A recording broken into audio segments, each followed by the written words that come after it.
আসসালামু আলাইকুম ওয়া রাহমাতুল্লাহি ওয়া বারাকাতুহু। সম্মানিত দিনী ভাইরা, আজকে আমাদের একজন অভিভাবক দিনী ভাই, তিনি সৌদি আরবেতে কর্মরত ছিলেন, সেখান থেকে ফিরেছেন।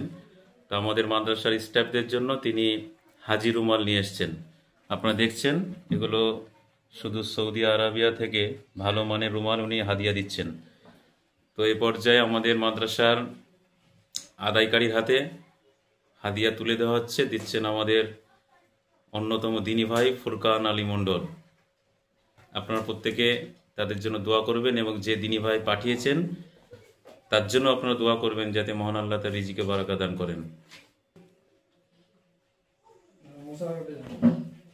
এবং সম্মানিত দিনী ভাইরা, আমাদের আর একজন আদায়কারী তারিফ মণ্ডলের হাতে হাদিয়া তুলে দেওয়া হলো। এখন দেওয়া হচ্ছে আমাদের মাদ্রাসার শিক্ষক, হিফজ বিভাগের শিক্ষক নওসাদ আনসারি সাহেবকে দেওয়া হলো, এবং শাহনওয়াজ আনসারি আলিম বিভাগের শিক্ষক, তাকে হাদিয়া দেওয়া হচ্ছে। মহান আল্লাহ উভয়কেই বারাকা দান করুন, আমিন। আসসালামু আলাইকুম ওয়া রাহমাতুল্লাহি ওয়া বারাকাতুহু।